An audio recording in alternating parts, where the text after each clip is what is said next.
Mes chers amis, la croix restera éternellement le symbole des douleurs qu'un Dieu a endurées pour nous sous les coups de ses bourreaux et en leur livrant sa personne jusqu'à la perfection du sacrifice. Il donna sa tête adorable, il donna son visage, ce même visage devant lequel les anges s'inclinaient et que les bourreaux déshonorent par d'immondes crachats, par la poussière et par le sang. Il donna ses épaules qu'on avait vues portant la brebis égarée pour la ramener au bercail, ses épaules qui seront déchirées, sillonnées de blessures. Et il donna ses pieds et ces mêmes pieds qui un jour s'arrêtèrent fatigués près du puits de Jacob pour y attendre la Samaritaine, afin qu'elle se convertisse, seront transpercés de clous. Jésus donna ses mains, et l'on verra ses mains qui avaient caressé les petits enfants et béni les pécheurs, qui tant de fois s'étaient élevés suppliantes vers le ciel, liées comme on lit celles des malfaiteurs, puis douloureusement clouées sur l'arbre du supplice. Son pauvre corps ne sera plus qu'une plaie, des mains détachées, des veines ouvertes.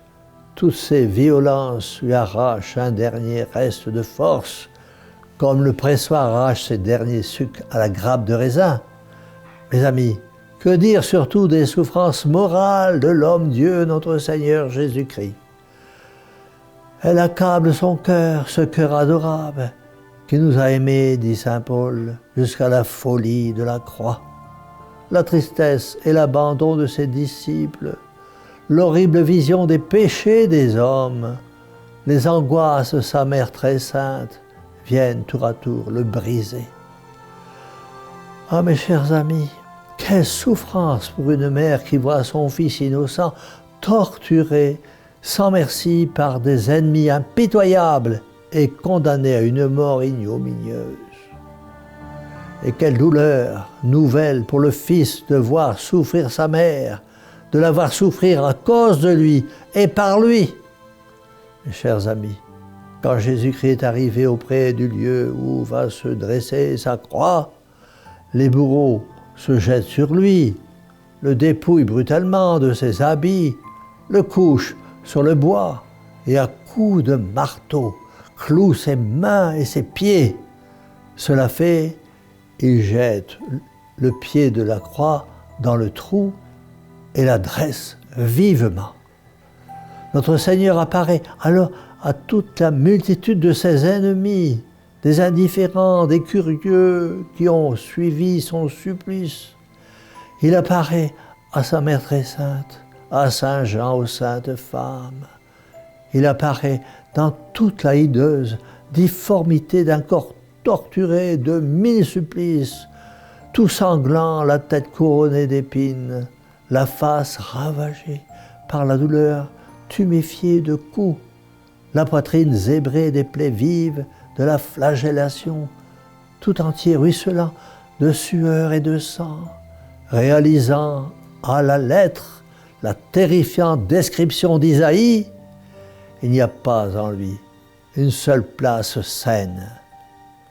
Et voilà, mes chers amis, ce que le péché a fait du meilleur et du plus beau des enfants des hommes. S'il est dépouillé de tout, c'est parce que nous sommes avares, injustes, voleurs. S'il souffre de faim et de soif, c'est parce que nous mangeons et buvons sans retenue.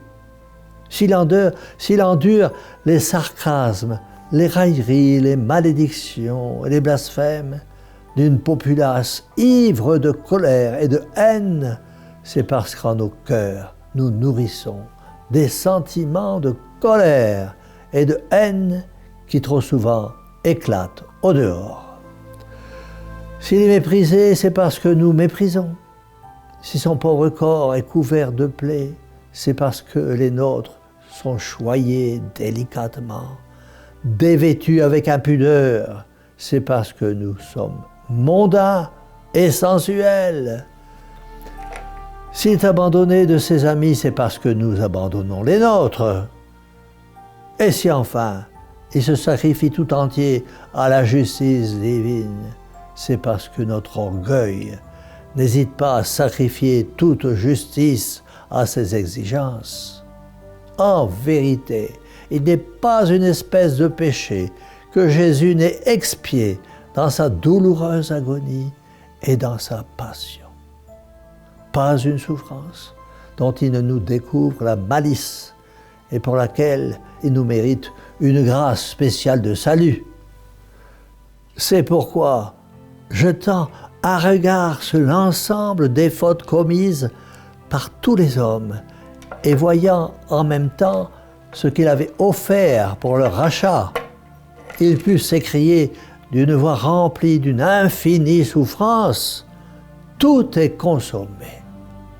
Mes chers amis, pour nous Jésus a souffert, tout cela, et pour nous, il cria, « Tout est consommé ». Tout est terminé, tout est payé, tout est racheté, tout est accompli.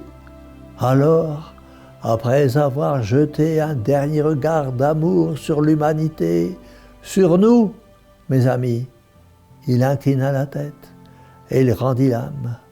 Alors, demandons à Marie qui a toujours fait la volonté de Dieu, Mère au cœur douloureux et immaculé, sauvez-nous. Et que la bénédiction du Dieu Tout-Puissant, Père, Fils et Saint-Esprit, descende sur vous tous et y demeure à jamais. Ainsi soit-il.